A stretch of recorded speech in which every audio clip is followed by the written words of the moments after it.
Yo les devs, c'est Warstrollo et on se retrouve pour une nouvelle vidéo sur les transmissions des données dans un réseau.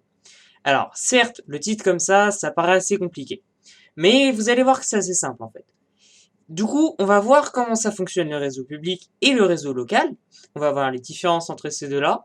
Et les petits protocoles qui existent parce que c'est pas tout, mais c'est toujours sympa. Premièrement, il existe plusieurs types de réseaux. Il y a le réseau en IPv6 et le réseau en IPv4. Alors, c'est quoi ça? Le réseau en IPv4, c'est le réseau qu'on va voir là, parce que c'est le plus simple. Et c'est surtout celui qui est, comment dire, le plus utilisé. Malgré le fait que l'IPv6, on peut stocker plus de machines dessus, c'est beaucoup plus compliqué à expliquer, et ça tiendra sûrement pas en 5 minutes. Donc du coup, on va voir l'IPv4. Bon, en IPv4, c'est simple, il existe deux types d'adresses. Les adresses dites non routables et les adresses dites routables. Les adresses non routables, c'est des adresses qu'en gros, ça marche que dans le réseau local. Alors, qu'est-ce qu'un réseau local déjà? Un réseau local, c'est un réseau où l'extérieur ne peut pas vraiment rentrer. C'est-à-dire qu'en gros, c'est un réseau plus privé. Quant au réseau public, toutes les machines peuvent communiquer ensemble. Et les adresses qu'on utilise sont des adresses routables.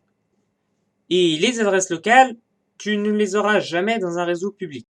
C'est-à-dire que jamais dans ta vie, tu ne verras un serveur qui a une adresse en 192.168. quelque chose.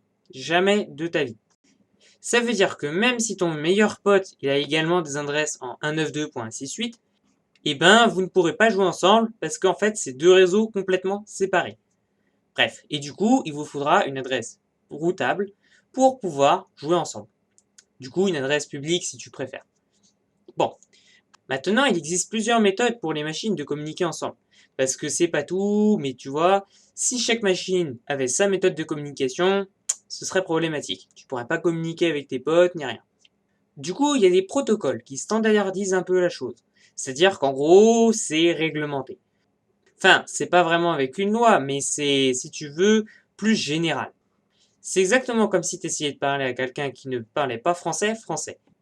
Et ben, par exemple, deux protocoles différents peuvent pas communiquer ensemble.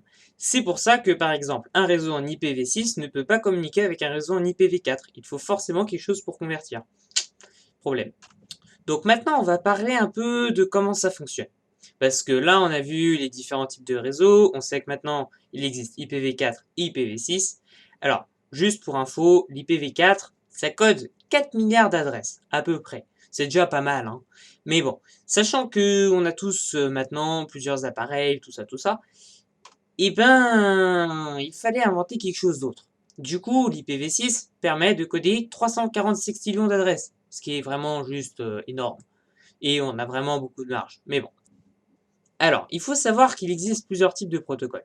On a vu la dernière fois le protocole HTTP et le protocole HTTPS. En fait, c'est un protocole dit applicatif. C'est-à-dire que c'est une des couches qui va composer l'encapsulation de ta donnée. C'est-à-dire qu'en gros, il existe plusieurs niveaux de protocole. Tu as le protocole très bas niveau qui va stipuler comment tu communiques physiquement. C'est-à-dire comment tu envoies tes bits dans ton câble Ethernet. Alors pour ceux qui ne savent pas, les bits, c'est en gros le langage binaire. C'est-à-dire les 0 et les 1. Bon. Du coup, si on veut, il y a 4 couches. La première, ce serait l'entête Ethernet. Donc, comment tu communiques tes 0 et tes 1 dans ton câble. Bon. La deuxième, ça va être l'entête IP. Donc, du coup, IPv4 ou IPv6. Et la troisième, ce serait l'entête de transport. L'entête de transport étant, si tu veux, TCP, UDP, etc.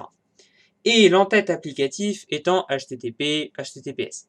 Alors, qu'est-ce que c'est que l'entête de transport? Bon, l'entête de transport, c'est en gros comment tu vas communiquer et t'assurer ou pas que tes données, elles ont bien été reçues en fait.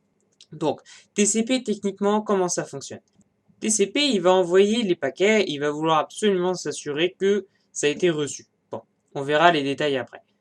Alors que UDP, lui, il s'en fiche. Il t'envoie les paquets, pouf, pouf, pouf, et il en a un peu rien à faire que tu les as reçus ou pas. Bon. En fait, c'est plutôt pratique. Par exemple, tu vois Twitch, tu t'en fiches de recevoir toutes les images de la vidéo. Ce que tu veux, c'est avoir un maximum d'images pour avoir une vidéo à peu près complète. Mais par exemple, dans un téléchargement, tu veux absolument recevoir toutes tes données, parce que sinon, par exemple, ton jeu va pas tourner. Bon. Et ben voilà. Du coup, c'est à ça que ça sert d'en avoir deux. Il y en a d'autres encore, mais bon, on va pas en parler tout de suite. Le protocole applicatif, c'est donc en gros HTTP, HTTPS. Bon, il en existe d'autres, style FTP, SSH, tout ça, tout ça. Mais bon, il y en a un peu beaucoup pour tous les citer. Maintenant, on va voir une méthode qui permet de s'assurer que tu as reçu tous tes paquets.